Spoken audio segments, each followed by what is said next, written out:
Também, então, de bares e restaurantes, né? Essa volta presencial, então, quais são os cuidados que a gente deve ter com bares e restaurantes? A gente sempre fala aqui no Central, né, do risco, porque a pessoa vai se alimentar, vai comer, vai beber, então não tem como usar a máscara o tempo inteiro. Como é que a gente faz aí para frequentar bares e restaurantes da maneira mais segura possível?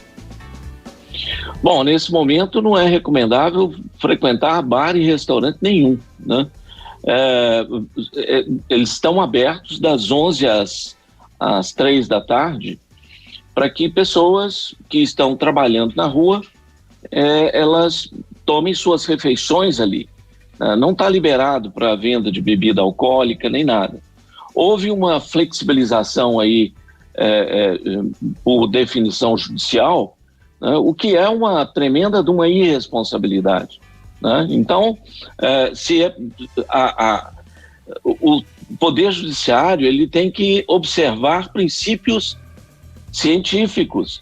Né? Então, diante de uma epidemia, você tem que respeitar princípios científicos. E isso, atropelar esses princípios, né, é a justiça chamar para ela a responsabilidade pelas mortes que virão. Né? Então, é muito importante as pessoas saberem, não é hora de frequentar e ficar sentado nos bares e restaurantes conversando e como se nada tivesse acontecendo. Né? Isso pode fazer com que a epidemia, né, acelere novamente e atrase mais ainda o processo de flexibilização e a retomada da economia. Então, esse tipo de flexibilização só confunde a população, né? É um desserviço que se faz, né, ao que vem, ao esforço que foi feito por toda a comunidade para manter os números em Belo Horizonte como os melhores números do país. Isso pode julgar todo o esforço pela janela, né? Ou seja, não é hora de se frequentar bares e restaurantes, ficar em bar conversando como se nada tivesse acontecendo. Nada disso. Né? Quem tiver que tomar suas refeições, mantenha a distância de pelo menos 2 metros, 3 metros de uma mesa com a outra, fique ali o mínimo possível, faça a sua refeição, evite conversa desnecessária, né? Prefira ambientes abertos, né? Esses restaurantes que servem comida, eles têm uma nova dinâmica de funcionamento, não pode ser mais as pessoas se servindo, porque ali há um ponto de contato com os talheres, né? Então é uma pessoa servindo a um funcionário paramentado com máscara, né? Servindo as pessoas que estão frequentando aquele local.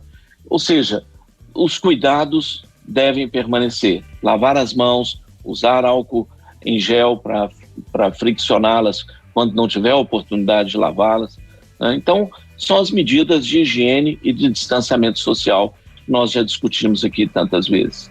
E doutor, com essa reabertura nessa segunda fase, há uma tendência de aumentar a velocidade da doença e o número de casos subirem? Como é que o comitê está avaliando essa situação? Olha, nós avaliamos dia a dia, né? Nós olhamos, hoje eu já recebi dados do pessoal da vigilância epidemiológica, né? Que encaminha dados para nós todos os dias e nós estamos em contato o tempo todo avaliando essas informações. Uhum. Né? A vigilância epidemiológica da prefeitura, e aqui é uma oportunidade para elogiar o trabalho que o corpo técnico tem feito. Né? Nós sabemos, João, exatamente as regiões de Belo Horizonte que estão mais associadas à transmissão da doença. Então, nós podemos fazer aqui o que foi feito em alguns outros países, como, por exemplo, a China, em Pequim, né? Não foi feito um fechamento total da cidade, mas dos locais onde mais estava havendo transmissão. Hoje nós já temos condições de fazer isso em Belo Horizonte, identificar bairros e fazer o bloqueio por bairros, né? A abordagem mais direcionada ao invés de fazer na cidade como um todo. Então, nós estamos sim, né, pensando em fazer, usar estratégias que já são possíveis nesse momento e não eram lá atrás. Vocês chamaram a atenção aí antes, né, de nós conversarmos esse nosso bate-papo, né, que nós não testávamos antes. Né?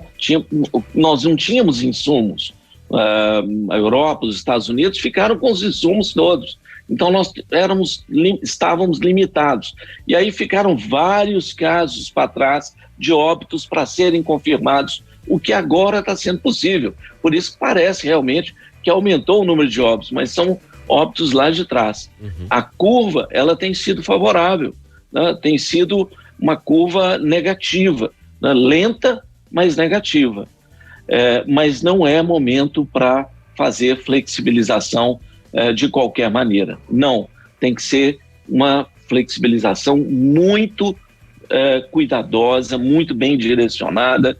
Caso contrário, nós vamos ter novamente o aumento do número de casos, a pressão do sistema de saúde, né?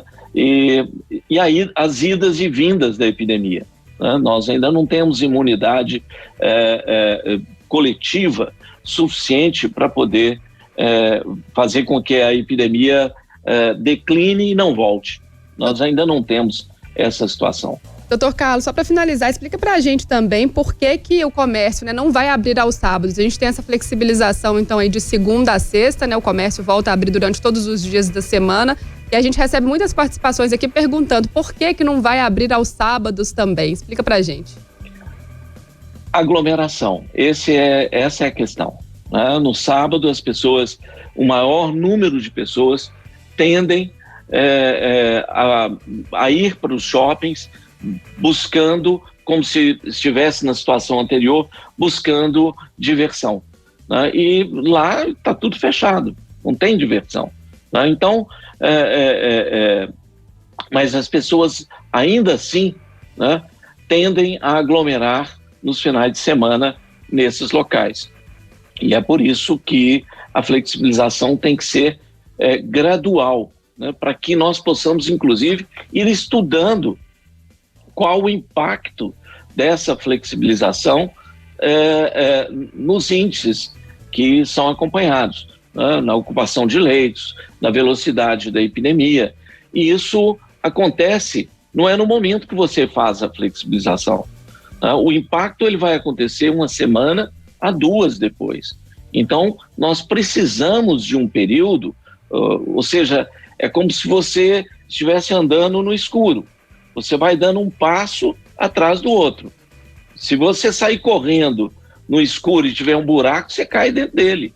Então, é um cuidado que nós temos que ter ao realizarmos esse processo de flexibilização progressiva. Nós chamamos de intermitente. Intermitente por quê? Porque nós vamos para frente, mas se for necessário, tem que retroceder, porque senão acelera a epidemia novamente e para desacelerar demora mais 1, 2, 3 semanas. Então é bom que seja feito com cuidado, né? Para que não haja necessidade de retorno a fases anteriores. Aí, Central 98 conversando com o Dr. Carlos Starling, médico infectologista. Dr. Carlos, muito obrigada mais uma vez por esse bate-papo com a gente aqui no Central 98. Prazer enorme, Carol. Abraço para você, para o João, para o Paulo, que deve estar por aí, né? Paulo está de férias. Paulo está de férias, folgado. Exatamente. Um abraço para ele assim mesmo. Grande abraço. Um abraço para todos os ouvintes. Grande abraço e ótima semana.